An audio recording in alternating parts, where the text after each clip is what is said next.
France Culture. Le cours de l'histoire. Xavier Mauduit. Marais et rivières, c'est le pouvoir royal face aux défis hydrauliques. Nous voici de nouveau les pieds dans l'eau, celle des marais ou sur les bords d'une rivière, au risque d'attraper la fièvre des marais et d'être victime d'une montée des eaux, asséchée et canalisée, pour naviguer en toute sécurité, pour assainir, pour récupérer des terres, ruisseaux, rivières, fleuves, mares, marais, marécages, étangs. Oui, une histoire sur les temps longs. Alors, on vous l'a peut-être expliqué, le marais, c'est en quelque sorte des cours d'eau avec des pâturages, bien sûr, mais qui sont tous entourés, ces pâturages, avec des souches qu'on appelle, enfin du frêne, quoi. C'était essentiellement pour tenir les bords du marais. Le cours de l'histoire. Il n'y fait pas très chaud d'ailleurs, je me suis bien équipé, j'ai un gros pull-over et des bottes en caoutchouc et puis... Versailles était entouré de marais putrides. Monsieur le nôtre en a fait des jardins, par la volonté d'un homme, par la volonté d'un roi. Je remuerai Versailles, bureau par bureau. Je verrai le roi s'il le faut et on m'entendra. Xavier Mauduit. Je retourne seul au marais. Nous avons croisé ici le film ridicule de Patrice Lecomte avec Charles Berling et cette question des marais que nous allons évoquer avec vous. Raphaël Moreira, bonjour. Bonjour. Vous êtes historien, directeur de recherche au CNRS. Vous êtes l'auteur d'une histoire au fil de l'eau, Paris et son environnement, 16e, 18e siècle. C'est publié aux éditions de l'EHESS. Et Virginie Serna, bonjour. Bonjour. Vous êtes archéologue en mission de l'inventaire général du patrimoine culturel, c'est le ministère de la Culture. Et avec vous, nous allons regarder ce qu'il y a au fond de l'eau et même peut-être sous la vase, une fois que nous pouvons découvrir quelque chose. Parce qu'au moment d'évoquer ces zones humides, il y a les marais. Peut-on les définir ? Qu'est-ce qu'un marais ? Parce que j'ai l'impression que sous le terme marais, il y a de nombreuses réalités. Raphaël Moreira. En effet, le terme marais est aujourd'hui un terme un peu écran, un peu générique, qui recouvre une quantité de réalités vraiment très très diverses. Grossièrement, c'est un espace où la terre et l'eau sont mêlées. Où il y a trop d'eau pour qu'on puisse vraiment en faire quelque chose, et puis pas assez pour qu'on puisse également en faire quelque chose. Donc c'est cette zone un peu indéterminée, le marais. Le marais qui peut être littoral, bien sûr, et nous en connaissons plein. Si on pense à la Camargue, nous sommes dans un marais ? On est dans un marais littoral, pas sur toute la zone de la Camargue, mais oui, c'est ça, les plus connus, ce sont la Camargue, les marais Poitevin, une grande partie des Flandres, les marais Vernier, enfin, toute la frange du littoral atlantique était faite de marais. Et puis après, on va retrouver des marais dans les terres. Je vous pose la question parce qu'au moment de penser au marais littoral, il y a le sujet de l'eau salée, douce, donc l'eau saumâtre. Un marais peut être fait d'eau saumâtre ou c'est de l'eau douce ? Globalement, pour l'époque qui nous intéresse aujourd'hui, le marais, c'est de l'eau douce. C'est avec de l'eau douce et tout ce qui est gagné sur la mer, c'est des pôles d'air. Ce sont un peu d'autres dynamiques. Mais effectivement, le terme peut être employé pour de l'eau douce comme de l'eau salée. Dans ce cas-là, on précise, marais salant. Voilà, c'est ça. On dit marais salant et on comprend pourquoi la précision est d'importance. Virginie Serna, l'eau omniprésente dans l'univers des humains du passé, parce que l'eau, ça sert à se déplacer. Nous avons aujourd'hui l'idée que pour franchir une rivière, il y a des ponts. Nous sommes dans des temps où les ponts ne sont pas présents. Donc, tout se construit autour du cours d'eau. Oui, alors on a effectivement une riverainté extrêmement épaisse, je veux dire, au niveau historique. C'est-à-dire qu'on a effectivement donc des communautés riveraines qui vont aller à la rivière, c'est le terme. On va à la rivière. On n'y va plus beaucoup. Enfin, quoi qu'en ces temps de canicule, on y retourne d'ailleurs. Mais on va à la rivière. Alors, on va à la rivière pour plusieurs choses. On va à la rivière pour tout ce qui est un usage artisanal, pour tout ce qui est le rouissage du chanvre, pour tout ce qui est aussi l'artisanat, bien sûr, urbain, donc autour des boucheries, des tanneries. On va avoir également, donc, aller vers l'eau, c'est aller sur l'eau aussi. Et donc là, on trouve effectivement tout le travail autour de la circulation marchande. Donc, les fleuves et les rivières sont, pour la période médiévale et moderne, vraiment des lieux de circulation marchande extrêmement importants. Donc, on a aussi les moulins, bien entendu, donc tout ce qui est la force énergétique, les moulins fixes, les moulins flottants, et puis ne pas oublier les pêcheries. Les pêcheries, très nombreuses également, les pertuis, les digues. Donc, on a en fait un espace encombré, très encombré, qui ne ressemble plus du tout à ce que l'on a aujourd'hui. Et il faut se rappeler cet encombrement, cette accumulation d'équipements qu'il y avait pendant toute la période médiévale et moderne. Oui, parce que pour circuler, rien de mieux qu'un cours d'eau. Déjà, parce que pour les charges lourdes, un bateau, c'est plus simple que d'obliger un pauvre animal à porter tout ça. Et puis, c'est beaucoup plus sûr. Les forêts, il y a des loups, il y a des brigands. Sur un cours d'eau, au moins, on sait où on est. Oui, alors c'est pas si sûr que ça, parce que c'est une circulation qui est parfois très difficile, surtout sur des rivières ou des fleuves qui ont ce qu'on appelle donc un fort marnage, c'est-à-dire une saisonnalité du fleuve qui est quand même très importante. Donc on a des temps de parcours qui sont parfois très lents, on a des étiages, donc la baisse des eaux très forte, on a au contraire des eaux qu'on appelle des eaux marchandes, donc bien connues, là on part, ça y est, c'est parti, et puis on a au contraire aussi donc des crues violentes et des embâcles, c'est aussi des choses qu'on a un peu perdues, c'est vraiment des rivières glacées, des fleuves glacés qui bloquent complètement en fait toute la circulation pendant un temps. Donc c'est pas si sûr que ça. Et cette circulation se fait dans les deux sens, parce que nous pouvons suivre le cours d'eau, et puis il faut traverser sur des points précis. Il y a même 3 sens. Ah, c'est quoi le troisième ? Regardez, allez, on descend à gré d'eau. Oui. Donc on descend le long du courant. Voilà, on se laisse porter à gré d'eau. Ça s'appelle la décise, ou alors la circulation avalante. Mais on remonte également. Pour la Loire, on remonte à la voile. On peut remonter aussi avec des chemins de halage, avec un halage humain ou halage animal. Et puis, comme vous le dites, il y a des traversées, rive gauche, rive droite. Donc là, on est sur des bacs, tout simplement. Donc, 3 circulations. Virginie Sernin, merci vivement pour tout ce vocabulaire que vous nous apportez et que l'on oublie parfois, mais c'est vrai que le chemin de halage, c'est une évidence pour les gens du passé. Le lieu si actif que représente le cours d'eau est-il en contraste avec un marais désert, où le marais est-il déjà exploité ? Alors, les marais sont exploités de manière extensive, historiquement, de manière assez connue, c'est-à-dire que ce sont des réservoirs de pêche, de chasse, on cultive, on utilise les roseaux, il y a des arbres spécifiques, des zones humides qui sont également entretenus, et ce sont des espaces de pâturage. Donc les marais sont utiles aux communautés riveraines de tout temps, je dirais, depuis le Moyen-Âge, c'est très clair. Néanmoins, ce sont des zones qui sont peu densément peuplés. Ce sont des espaces qui sont considérés comme répulsifs, à la fois dans la pratique, parce qu'il n'y a pas de village installé au milieu des marais, ou alors au prix d'aménagements très très importants, et aussi dans la culture classique. On a construit cette image d'une vision négative en fait du marais comme vecteur de maladies, et notamment la malaria. Donc voilà, ce sont des espaces peu densément peuplés, utiles, mais considérés comme déserts. Et c'est en vertu de ce caractère, en fait, qu'on s'est intéressé à eux. Ils sont déserts, ils sont vides d'hommes, donc ce sont des espaces perdus pour le royaume. Et c'est pour ça qu'on a voulu aussi les dessécher. À qui appartiennent-ils d'ailleurs ces marais ? Il y a plusieurs manières de voir les choses, et il y a un principe du droit romain qui semble dire que ces terres n'appartiennent finalement à personne, si ce n'est à la souveraineté, donc au roi, donc un droit d'intervenir sur ces espaces.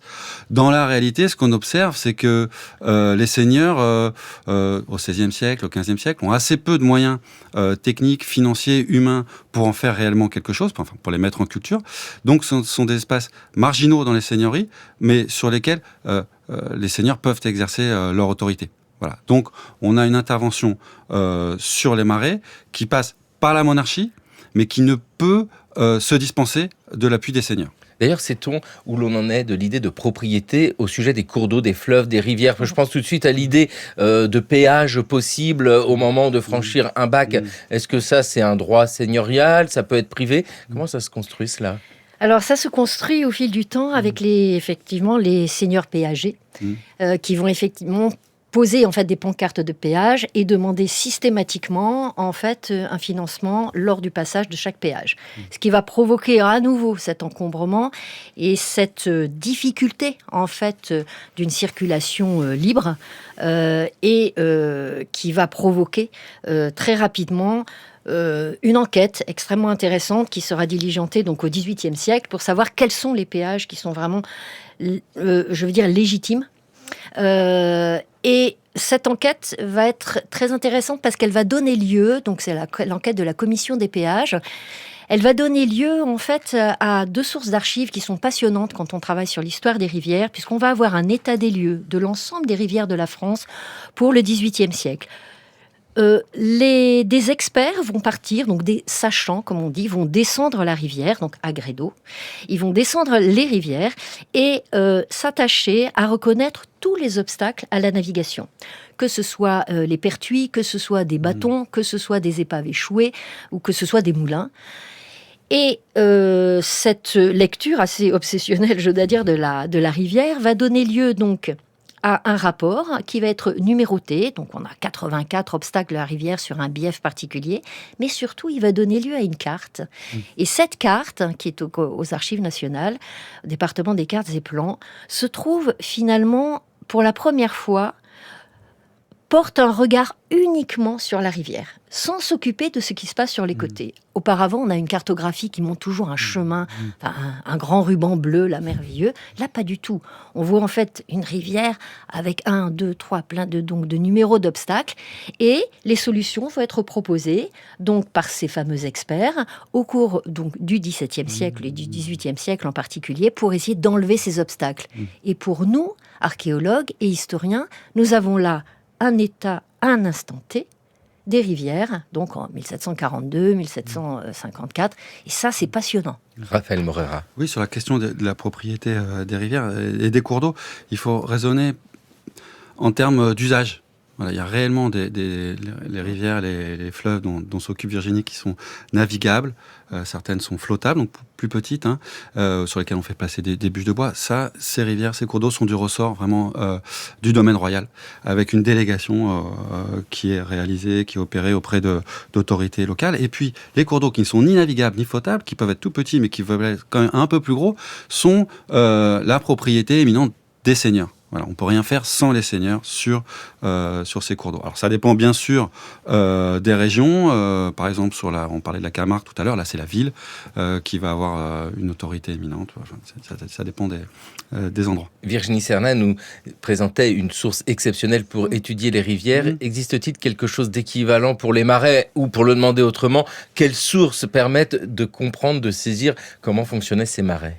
Alors on n'a pas réellement on n'a pas d'enquête sur les marais. Elles sont très postérieures. On a des enquêtes sur les tourbières sous l'occupation. Voilà, on a des choses un peu comme ça. Oui. Voilà, c'est très très postérieur. On n'a pas d'enquête générale. Comment est-ce qu'on fonctionne ? On le voit à travers les édits. Des privilèges accordés, notamment à ce grand néerlandais ou brabançon Humphrey Bradley. On va avoir des procès, on va avoir des contrats, les documents qui scellent les ententes entre acteurs, permettent de saisir les usages, et les documents qui illustrent et qui témoignent des conflits, entre autres, avec des autres acteurs d'autre part. Avec ces documents, bien sûr, il est possible de savoir comment le pouvoir regardait ces zones humides. Un édit de 1607 sur les marais. Henri, par la grâce de Dieu, roi de France et de Navarre, à tous présents et à venir, salut. Entre tous les moyens licites que nous avons recherchés pour soulager et enrichir nos sujets, depuis notre avènement à cette couronne, ayant reconnu que le revenu de la terre était le plus utile et assuré, comme étant celle qui produit les fruits et les matières propres pour toutes sortes de nourriture, d'ouvrages et de manufactures qui sont au commerce des hommes. Nous avons, à cette occasion, désiré et fait rechercher les moyens de faire dessécher un grand nombre de marais, palus et terres inondées en plusieurs endroits de notre royaume, desquels le fond est bon et fertile s'il était en état d'être cultivé. Pour lequel notre dessein effectué, nous avons mandé et fait venir des Pays-Bas le sieur Humphrey Bradley, gentilhomme du pays de Brabant, natif de Bergue-sur-le-Zoom, notre maître des digues, personnage fort expérimenté et entendu au dessèchement et digage des terres inondées.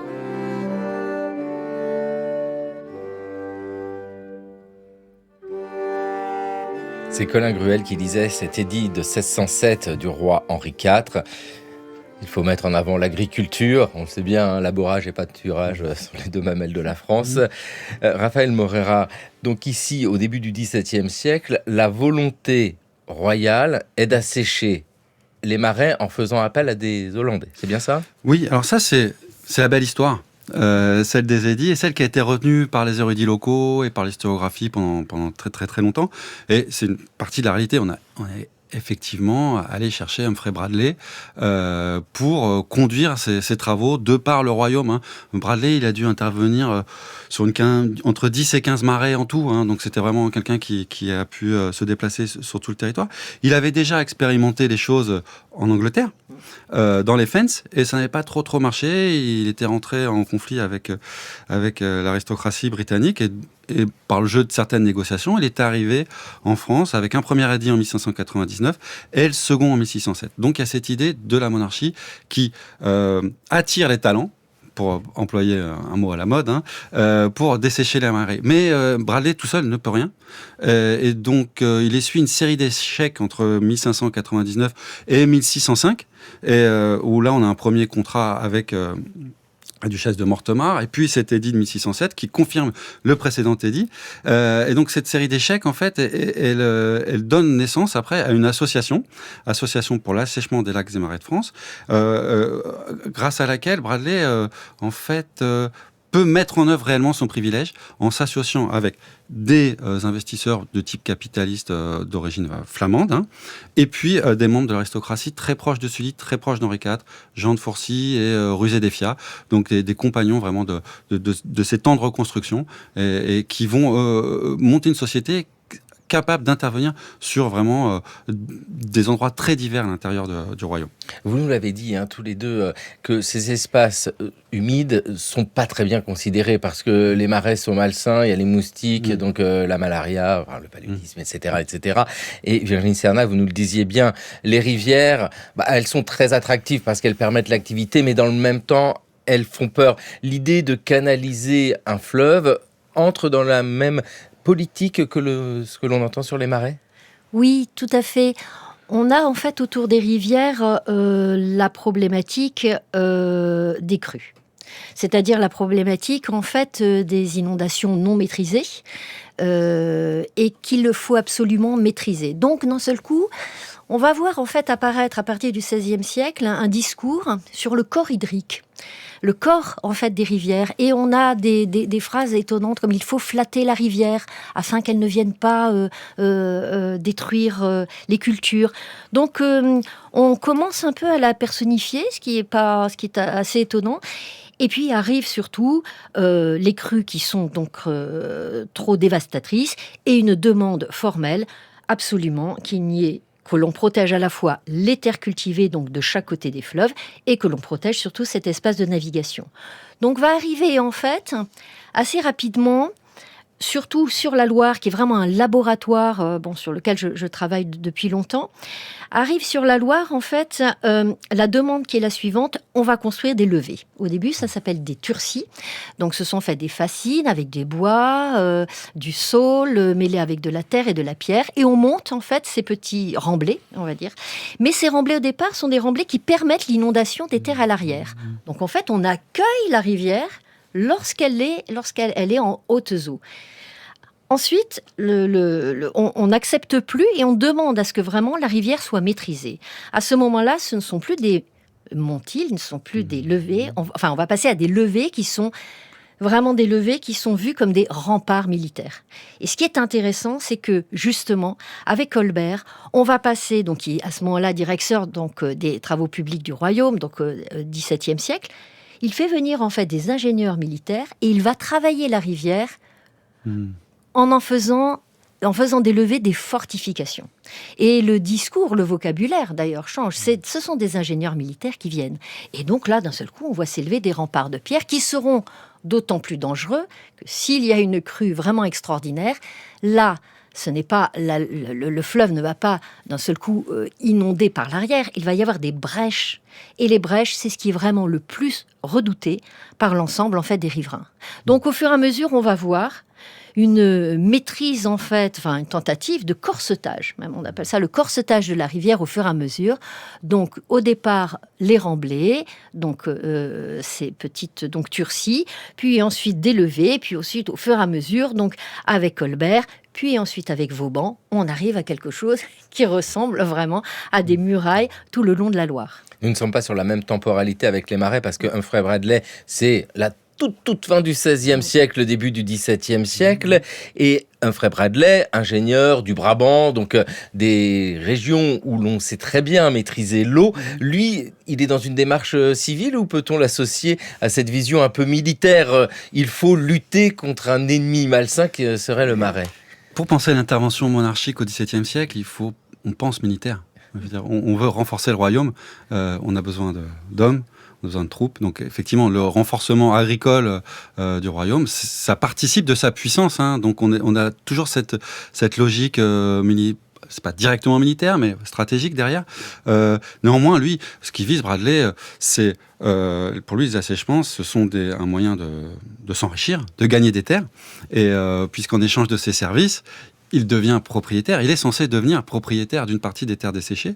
Au début, la meilleure partie, puis dans la deuxième version, la moins bonne partie, parce qu'il doit céder des portions intéressantes des desséchés à ces aristocrates qu'il soutiennent et qu'il finance. Hein. Donc, pour ça, il faut avoir aussi à l'esprit que, c'est d'ailleurs dit dans l'édit de 1607 dont on a eu lecture, hein, ces terres desséchées sont fertiles et très productives sur un temps très court après le dessèchement. Voilà. Elles ont été recouvertes de limon, de sédiments pendant plusieurs années. Les terres ont tous les nutriments nécessaires pour avoir de bonnes récoltes pendant au moins 5 ou 10 ans après les dessèchements. Donc ça a eu un impact environnemental très très profond, hein, ces dessèchements, mais ces opérations visaient néanmoins des profits sur le court terme. Donc cette vision, elle est d'abord économique. Hein. Ce que j'entends ici, c'est que la motivation est l'enrichissement, c'est gagner des terres. Y a-t-il des préoccupations sanitaires, éviter la malaria ? Ouais, on se dit, ça tombe bien, ça va éviter la malaria, mais en premier, on gagne des terres fertiles. Alors ça, c'est un motif, effectivement, la lutte contre la malaria qui a été énormément mobilisée au 19e siècle et dans une grande partie du 20e siècle, c'est vrai, et c'est une réalité. C'est documenté, surtout pour le 19e, surtout pour la fin du 18e siècle. Pour la période qui nous intéresse, le 17e, c'est moins évident. On ne doute pas qu'il y a de la malaria dans ces espaces-là. Néanmoins, est-ce que c'est la motivation au dessèchement ? Ça n'a rien d'évident quand on lit les textes de la pratique. C'est un motif qui va être mobilisé dans les édits, mais quand on s'intéresse aux contrats, aux édits, c'est vraiment pas très clair. D'autant que les populations locales sont mises à contribution. C'est pas le principal souci des dessicateurs. Avec, pour ouvrir cette émission, l'évocation du temps long.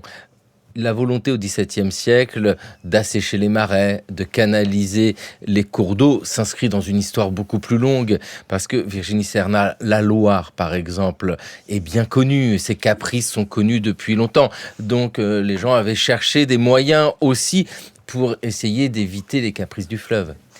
Oui, alors ce terme de caprice, c'est drôle que vous l'employiez parce que c'est un vocabulaire aussi très humain, très enfantin presque, moi je trouve. Alors que Loire est quand même un fleuve puissant pour lequel on tente aujourd'hui de lui reconnaître la personnalité juridique. Donc voilà.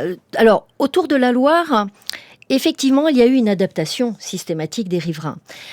C'est-à-dire que il faut imaginer déjà une Loire beaucoup plus large, extrêmement plus large, avec des chenaux secondaires, des bras morts. Comme me disait souvent donc un technicien de rivière, la rivière prend ce dont elle a besoin. Donc on a affaire quand même à des fleuves très larges, très généreux, et qui n'hésitent pas, dont les riverains savent très bien accueillir les hautes eaux.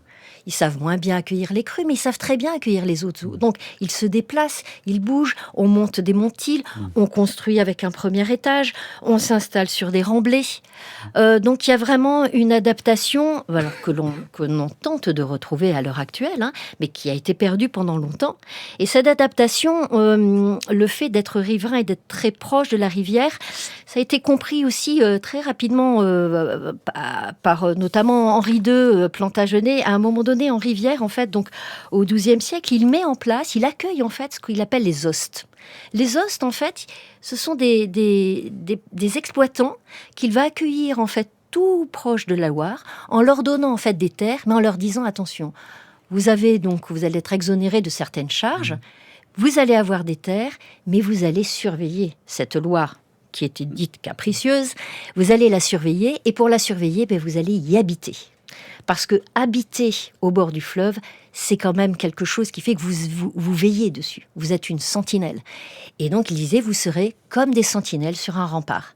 Et ça a pas mal marché. Ah oui, parce que cette image-là est extrêmement intéressante, parce que le vocabulaire de sentinelle fait écho toujours à ce monde militaire, même si nous sommes bien avant le XVIIe siècle. Et dans le cas des marais, c'est la même chose. Dans le cas des marais, il y a un regard porté sur ces espaces-là, bien avant la volonté du roi Henri IV, accompagné d'Humphrey Bradley, d'assécher tout cela. On a toujours chassé dans le Marais. Les rois mérovingiens s'en donnaient à cœur joie. En 1365, le seigneur du Marais acheta aux moines de Jumièges le droit de creuser 4 ruisseaux à travers le Marais de Saint-Aubin sous Quillebeuf, afin d'assécher la Grande Mare. Mais les travaux les plus importants, ceux qui firent du Marais ce qu'il est devenu avec le temps, ont été entrepris sur l'ordre de Henri IV et de Louis XIII. Et ce sont des Hollandais grands spécialistes en matière de digues qui les ont accomplis.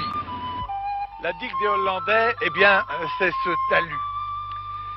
Ça paraît bien anodin et pourtant cela joua dans le destin du Marais Vernier un rôle primordial. Et cet immense terrain, ce sont les biens communaux du Marais Vernier.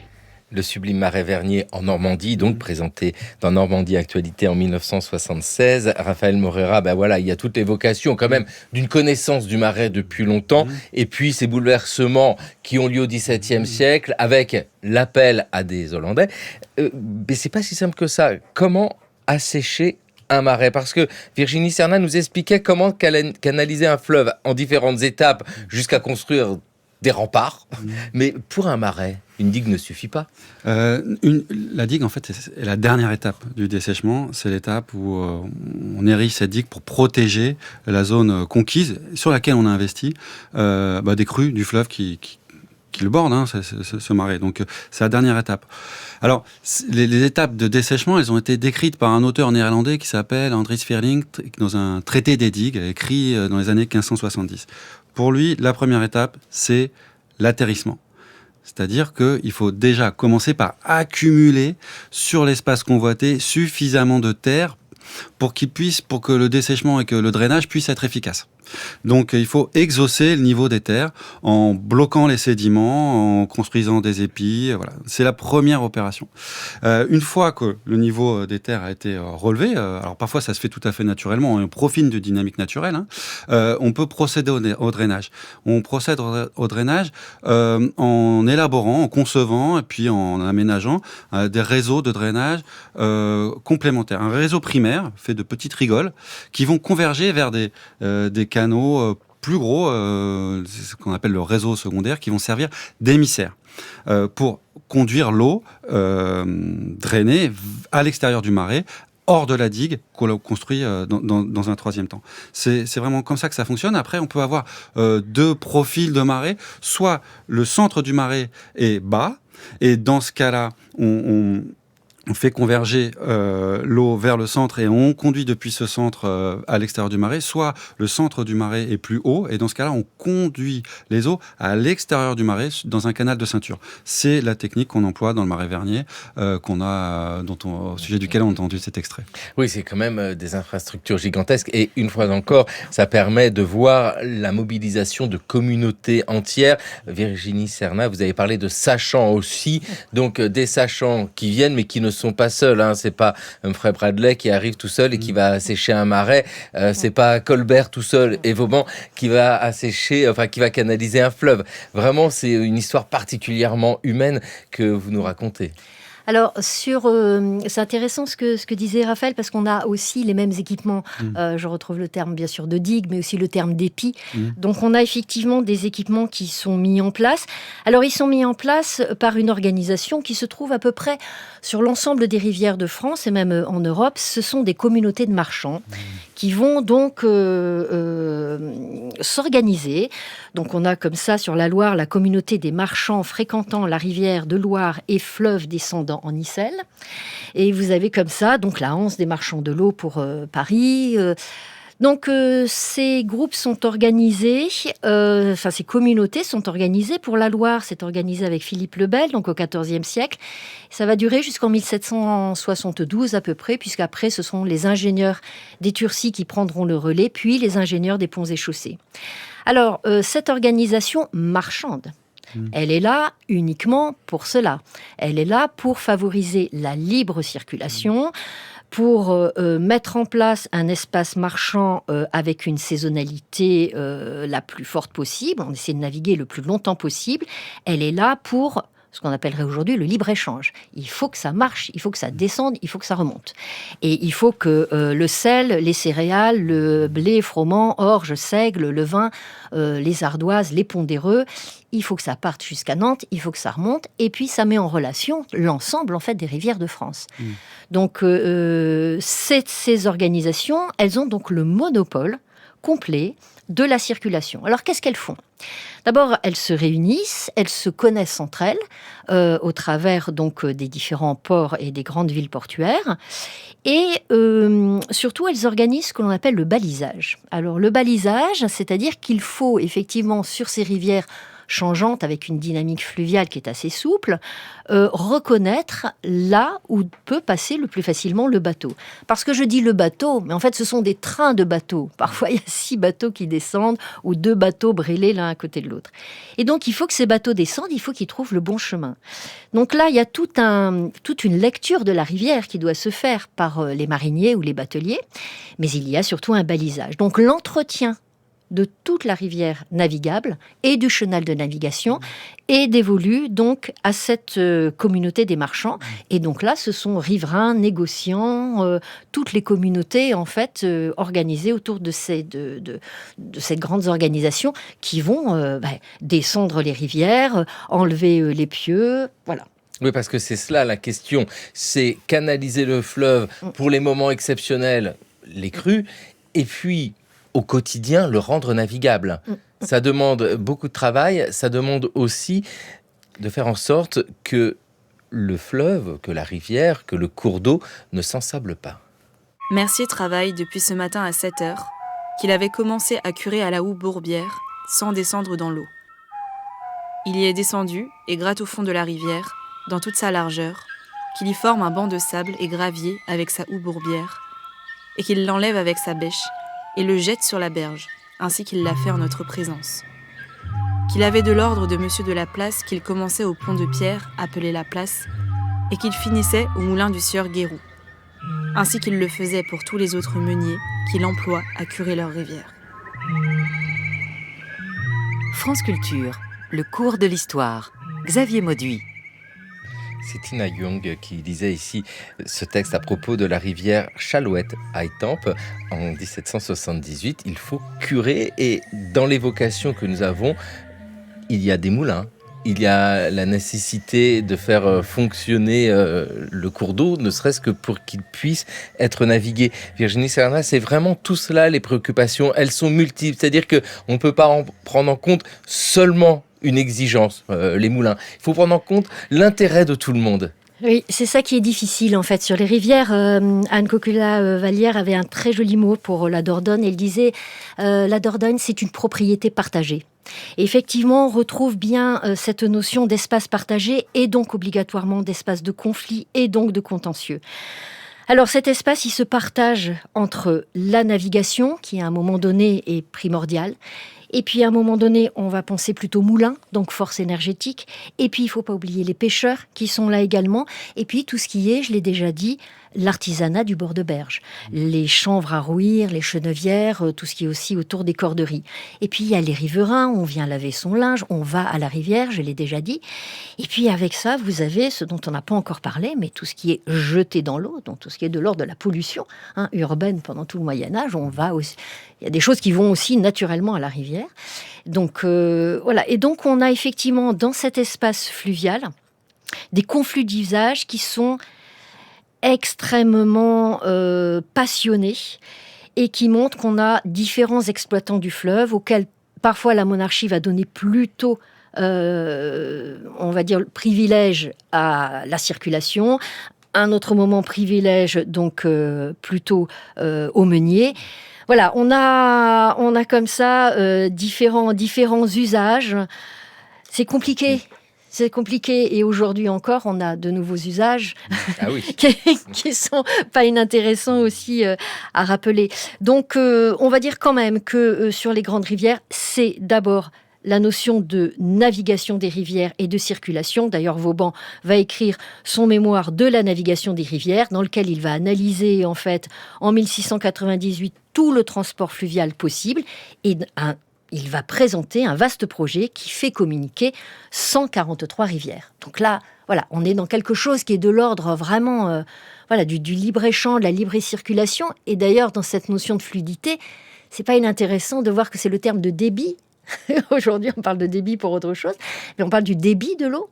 Et ça, c'était aussi André Guilherme, dans Les Temps de l'eau, qui avait relevé justement cette idée de libre circulation, mercantilisme. Il y a quelque chose dans la fluidité de l'eau et dans la fluidité de l'argent qui se ressemble un peu parfois. Et puis c'est une histoire économique, mais aussi environnementale. Raphaël Moreira, vous êtes l'auteur d'une histoire au fil de l'eau, Paris et son environnement, 16e, 18e siècle, parce que sur la couverture, il y a évidemment de l'eau. C'est le pont Notre-Dame, pont au change, qu'on le voit sur la couverture, avec ses ponts habités, ces ponts bâtis. Vous avez, avec la Seine, justement, ici, tout ce qui a été évoqué, activité, mais égout géant. Tout à fait. La Seine, chaque rivière a sa logique propre de fonctionnement. C'est vrai que la surveillance de la Seine répond même aux dynamiques qu'a décrite Virginie à l'instant, mais la prévôté des marchands prend vraiment le pas. Donc vraiment, on est une dynamique municipale très très forte qui surveille le cours de la Seine sur l'ensemble, de la Bourgogne jusqu'à Rouen, ou on va dire. Le nom m'échappe à l'instant, Mantes-la-Jolie, à peu près, voilà, dans ces environs-là. Donc il y a une surveillance assez étroite, et malgré tout, un privilège donné à la navigation et au transport de bois, il ne faut jamais l'oublier, c'est vraiment fondamental, et qui aboutit à un déplacement de la plupart des autres activités vers les cours d'eau, les affluents de la Seine, où vont se concentrer les moulins, les tanneries, toutes les autres activités manufacturières nécessaires au fonctionnement de la ville. Il y a toujours des moulins sur la Seine, mais on met clairement l'accent, on privilégie la navigation. C'est pour cela que les petits cours d'eau comme la Chalouette sont régulièrement curés.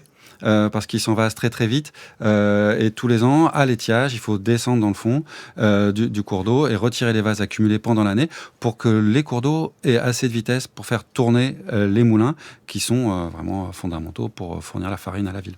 Vous êtes également l'auteur, Raphaël Moreira, de l'assèchement des marais en France au XVIIe siècle. Et là, j'ai l'impression qu'il y a moins d'activité que pour les cours d'eau, au sens où la pluriactivité autour des cours d'eau contraste avec ces espaces asséchés et qui dépendent désormais d'un nouveau seigneur. Il y a beaucoup moins de personnes qui sont mobilisées. C'est plus dans l'intérêt de quelques-uns. Alors, beaucoup moins de personnes, oui. C'est dans l'intérêt de quelques-uns, ça c'est sûr. Ce sont des espaces qui sont dédiés à la culture, à l'élevage, essentiellement. Mais on va avoir des dynamiques locales de la part des communautés qui vont pressé pour récupérer des droits à l'intérieur de ces desséchés, parce que le dessèchement implique une privation de droits considérés comme acquis par les communautés. Et donc, on peut avoir quand même des villages riverains dont les habitants ont des portions de terre dans le desséché. Alors, voilà, c'est sûr que c'est moins conflictuel, moins dense, les querelles d'usage sont moins denses dans les marais. Néanmoins, ça demande énormément de travail. Et donc, derrière tout ce dont on vient de parler, il faut avoir en tête qu'on mobilise une main-d'œuvre abondante, bon marché, disponible, et pour qui ces travaux sur les rivières, dans les marais, sont des ressources financières. C'est-à-dire que ça permet d'avoir un salaire journalier. Pendant un laps de temps, parfois récurrent un petit peu pendant l'année, mais ce sont des travaux pénibles qu'on confie à des gens qu'on estime assez peu finalement. Voilà. Donc on insiste sur effectivement Humphrey Bradley, l'Alliance des marchands de la Loire ou de Paris. Derrière ces réalisations-là, il y a vraiment une main-d'œuvre disponible. On va porter de la terre sur des distances extrêmement longues, parce qu'on déplace. En fait, tout ce travail, ça consiste à déplacer de la terre de quelques mètres, quelques dizaines de mètres, quelques centaines de mètres au maximum. Mais ce sont des travaux extrêmement durs. Oui, parce que là, vraiment un travail considérable. Virginie Cernat, tout à l'heure, quand j'ai parlé des caprices de la Loire, vous avez évoqué, non mais c'est vrai, le fait que nous donnions une personnalité au fleuve, ça vous ne gêne pas? Non, pas du tout. J'aimerais savoir quel est le genre que vous donnez, par contre, à la Loire. Mais non, ça ne me gêne pas. Bon, moi, ça m'arrange.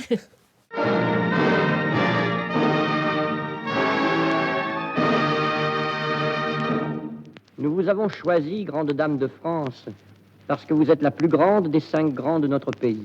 Nous vous avons choisi, grande dame de France, parce que vous êtes un peu parisienne, bien que vous ne connaissiez pas Paris. Nous vous avons choisi, grande dame de France, parce que vous êtes capricieuse comme une chèvre d'Auvergne. Opiniâtre comme un marin breton. Douce, comme la douce laine des moutons et le parler des gens de la Touraine. Changeante, versatile, imprévue. Tour à tour anémique et pléthorique. Lascive et colérique, mais toujours dangereuse. Nous vous avons choisi, grande dame de France, parce que votre blason pouvait être d'azur, de sable et d'argent. Noble dame de nos pensées, permettez-nous de vous rendre aujourd'hui l'hommage du vassal à son souverain maître. Soyez notre noble suzeraine. Soyez notre très gente marraine. Noble dame des tours et des jardins de France, comme elle est riche, votre histoire. Quelles sont belles vos images de joie, de souffrance et de gloire. Tournons les pages. Au fil de l'eau. En son honneur, je vous invite à boire. À boire sec du vin sans eau. Mes amis, descendons la Loire. Au fil de l'eau.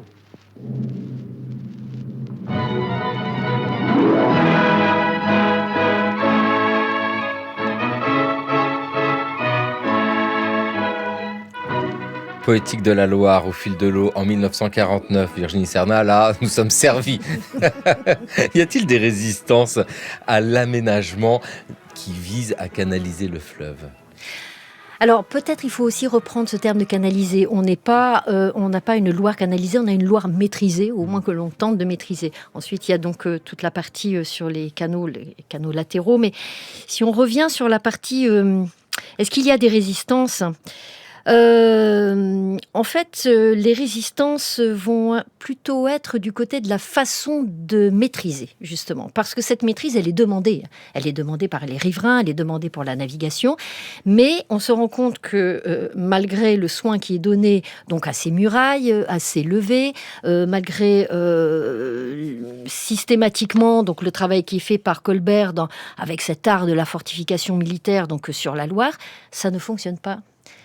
C'est-à-dire que la Loire, capricieuse, dame de France, est toujours colérique et que finalement, voilà, elle va donc aux cours de crue qui sont bien connus, vraiment ouvrir des brèches. Et lorsqu'elle ouvre des brèches, en fait, on va se poser la question, ne faudrait-il pas penser autrement ? Et donc là, on va mettre en place ce qu'on appelle les déversoirs. C'est-à-dire qu'on dit, alors, on va accepter certains endroits où effectivement la Loire va être libre, on va dire, et où elle va se déverser. Donc, ce sont les déversoirs. Donc, ce sont de grands espaces extrêmement intéressants, déversoirs de la Bouillie notamment, qui est vers Blois. Et ces déversoirs-là vont fonctionner un temps et à nouveau, ça ne marche pas.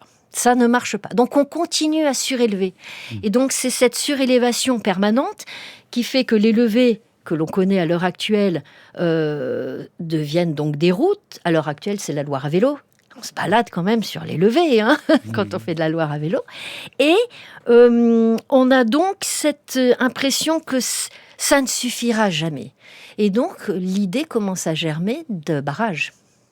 Et là, voilà, on est dans des temps bien sûr postérieurs, mais voilà, on se dit, voilà, bon, que faut-il faire pour cette Loire pour arriver enfin à faire en sorte que cette Dame de France arrête ses caprices.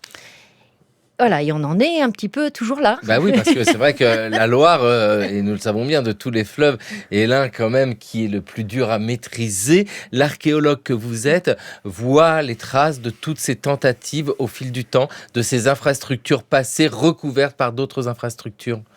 Alors, l'archéologie en Loire est une archéologie un peu particulière parce qu'on est à la fois archéologue donc sous l'eau lorsqu'il y a de l'eau, bon, dans des profondeurs abyssales, on est à 3,50 m, mais nous sommes avec effectivement un courant extrêmement fort, une turbidité de l'eau qui fait qu'on travaille en fait en aveugle.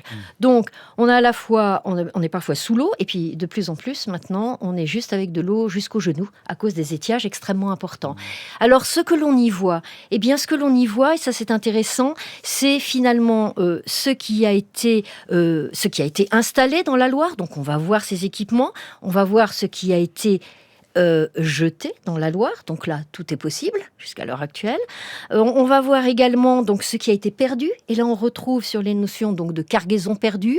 On va voir effectivement aussi les bateaux, les naufrages. Et on va, je pense, y revenir également. Et puis, voilà. Donc on va y voir bien entendu ces équipements. Donc on va voir des anciens duits, des anciennes chevrettes. On va voir bien sûr les quais. Mais finalement, dans le lit actuel, donc dans le lit mineur en fait du fleuve, ce que l'on a le plus, ce sont les cargaisons perdues, donc les énormes meules de moulins, et puis après tout ce qui a pu être perdu, comme les amphores antiques. On a aussi donc tout ce qui est les pots gallo-romains. Voilà, on a vraiment, je veux dire, un inventaire à l'après-vert dans la Loire. Ces chevrettes chevrettes. C'est quoi? C'est les duits, c'est ça, les chevrettes? Alors, duit du latin ductere, qui signifie donc diriger. Ce sont en fait des digues, mais qui ont la particularité de n'être installées que pour provoquer en fait un resserrement du lit de la Loire pour permettre une navigation. Les chevrettes, ce sont des installations très particulières qui sont donc des digues qui sont en bois, uniquement en bois, et que l'on trouve qui ne sont pas rattachées à la berge et qui sont implantées en fait dans le lit mineur de la Loire. Pour les marais, là aussi, on va retrouver des infrastructures au sens où ce sont encore des infrastructures aujourd'hui qui permettent de conserver ces terres sèches. Oui, des infrastructures qui ont été remaniées au fil du temps, essentiellement des canaux. Voilà, des canaux qui ont pour objectif déconduire les eaux le plus rapidement possible et dont le gabarit évolue en fonction de la taille des dessèchements. Voilà, plus les dessèchements sont importants, plus les gabarits le sont. Et y a-t-il des résistances avec l'assèchement de ces terres, de voir des gens qui habitaient ici et qui ne sont pas du tout contents de perdre leur marais? Les résistances sont rapidement étouffées, mais elles sont réelles. Elles sont étouffées soit par voie judiciaire, c'est-à-dire que, par exemple, tel pêcheur arlésien va se révolter contre les dessicateurs en portant plainte et il va obtenir quelques dédommagements à titre personnel, soit dans le cadre, on l'observe plus dans les marais situés au nord de la France, on va avoir des oppositions parfois avec voie de fait sur les lieux des dessèchements, destruction des premières rigoles, où on fait paître le bétail de manière à piétiner les premiers travaux qui ont été réalisés. Et dans ce cas-là, ce que les communautés obtiennent, c'est une portion des terres desséchées. C'est notamment très bien documenté du côté de Clermont, sur l'ancien lac de Sarliève, ou en Picardie, ou même sur les marais verniers. Voilà, parce qu'il y a vraiment ces rapports de force aussi, et puis des changements majeurs. Et dans l'étude que vous consacrez à ces espaces humides, ces zones humides qui prennent des formes très diverses, on l'entend, c'est pas du tout la même chose avec les marais et avec les cours d'eau. Et dans les cours d'eau, c'est pas la même chose une rivière et un fleuve. Il y a le regard porté sur ce que l'on retrouve au fond de l'eau.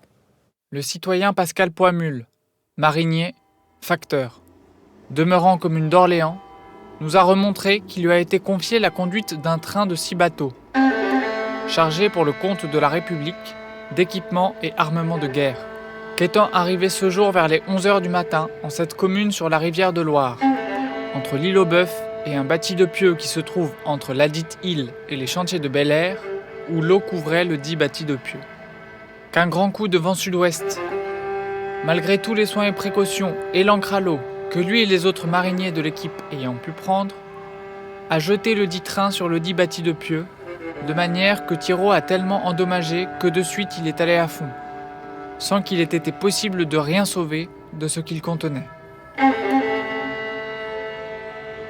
Cassandre Puel qui lisait le procès-verbal du naufrage d'un navire en 1795 sur la Loire. Virginie Serna, où sommes-nous avec ce naufrage ? Alors, nous sommes à Langeais, en fait, sur le chantier de Bel-Air. Alors, c'est un très beau texte et c'est un texte qui nous a beaucoup aidé lors de la campagne archéologique, puisque nous avons effectivement travaillé sur ce fameux Thiraud. Donc, c'est le deuxième bateau d'un train de bateaux qui donc s'est échoué donc sur la rive gauche donc de la Loire. Alors, c'est l'épave d'un grand bateau de Loire, donc un chaland, dont on a retrouvé l'ensemble de la coque très altérée, surtout la partie, la sole et puis les côtés.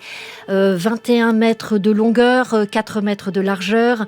On a donc de façon particulière trouvé aussi ce qu'on appelle le tableau arrière. On a perdu l'avant du bateau, mais surtout, nous avons...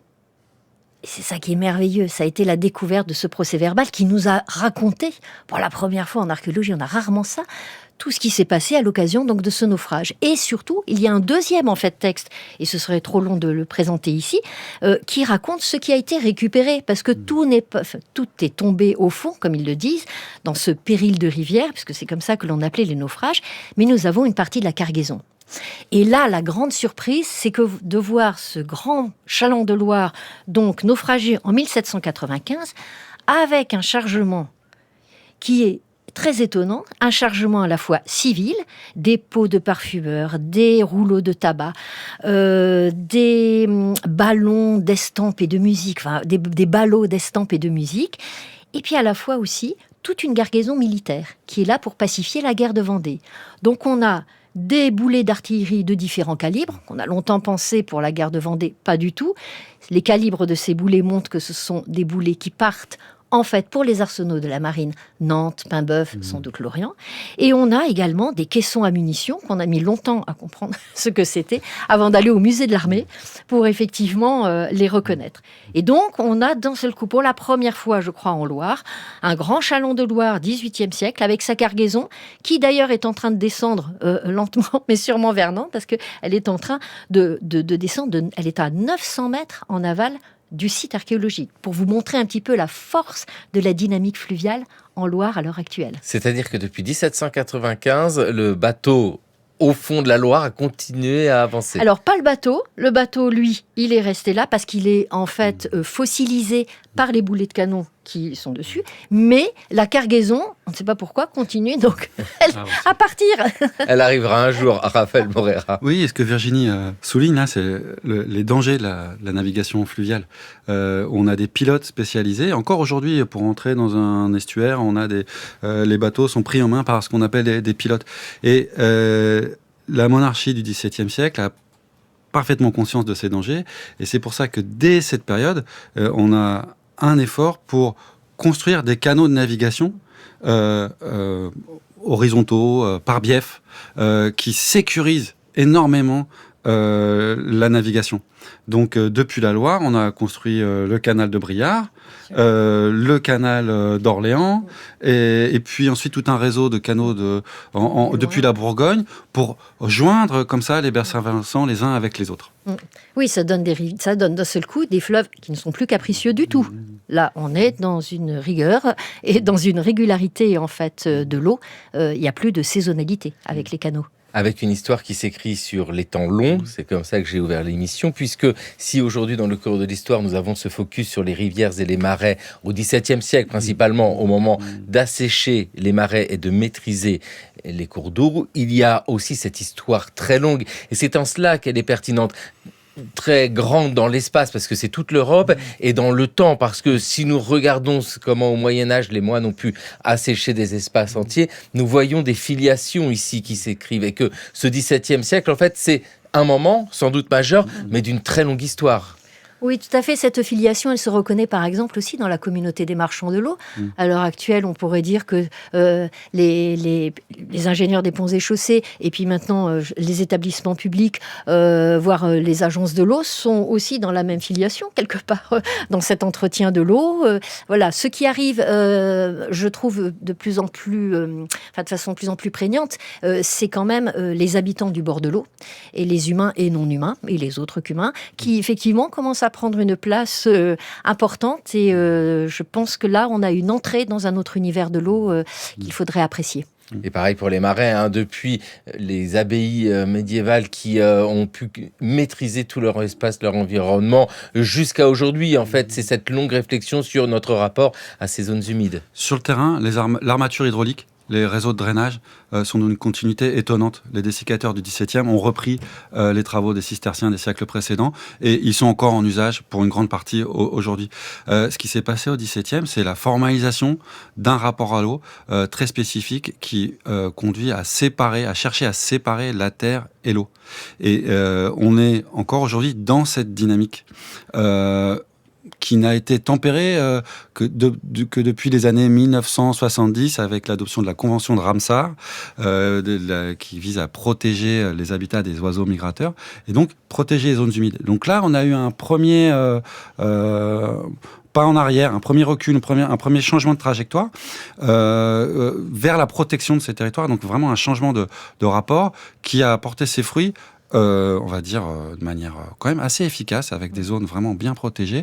C'est pas parfait, bien sûr, mais qui est actuellement mise en péril, il faut bien le dire. C'est-à-dire qu'on observe un retour, alors bien sûr, c'est très grossier de dire ça comme ça, un retour à des dynamiques dessiccatrices basiques, de séparer vraiment les ressources en eau, les réserves d'eau, et la terre. C'est ce qu'on voit notamment dans les zones qui ont été asséchées dès le XVIIe siècle, en Poitou, avec ces grands réservoirs d'eau qui sont aujourd'hui aménagés. C'est le cas du marais Vernier en Normandie qu'on a évoqué tout à l'heure, qui aujourd'hui demeure protégé en partie. C'est le cas de la Brière aussi, cet énorme marais qui est devenu une zone attractive. On peut dire que en fait, le changement de regard porté sur ces zones-là est extrêmement récent.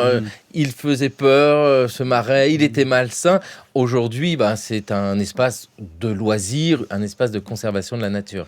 Oui, un espace récréatif, parfois complètement artificialisé aujourd'hui. C'est-à-dire qu'on a des zones humides qui sont perçues, présentées comme naturelles, mais qui sont en fait des créations complètes. C'était déjà le cas à l'époque, c'était déjà le cas au Moyen-Âge. Les zones humides, elles ont toujours été plus ou moins aménagées, même à la marge, où effectivement on a ce renversement de regard sur certains territoires, mais cette vision négative, elle reste assez forte sur d'autres parties importantes du territoire. C'est pas une victoire totale. Et c'est la même chose pour la Loire, on l'a bien dit, cette volonté de maîtriser de manière absolue, on sait que c'est impossible. C'est impossible, alors maintenant ce qu'il faudrait maîtriser, c'est l'accès à la rivière. Ça, c'est important, que les gens retrouvent en fait ce goût de la rivière.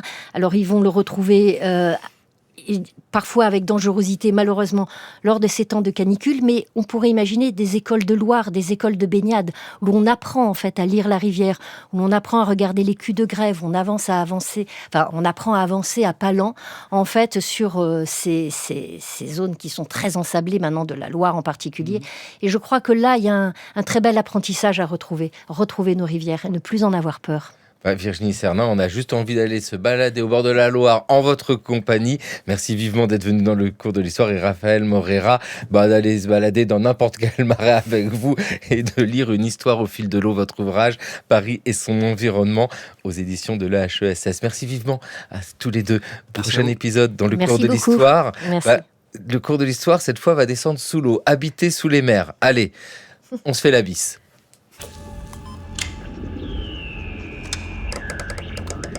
Commandant, je crois que vous devriez écouter ça. Près d'Echtem, Commandant. l'eau, Tenog, Commandant. Naagib, À l'intérieur de l'antre du Léviathan, Commandant. vous trouverez enfin le passage qui mène à la porte. Commandant. Je vous écoute, Madame Placard. Écoutez ce que j'ai capté sur l'hydrophone, ça sera plus intéressant. Branchez le haut-parleur. Le cours de l'histoire. Le cours de l'histoire, une émission réalisée par Thomas Beau et Cassandre Puel, à la technique Minetta Diawara.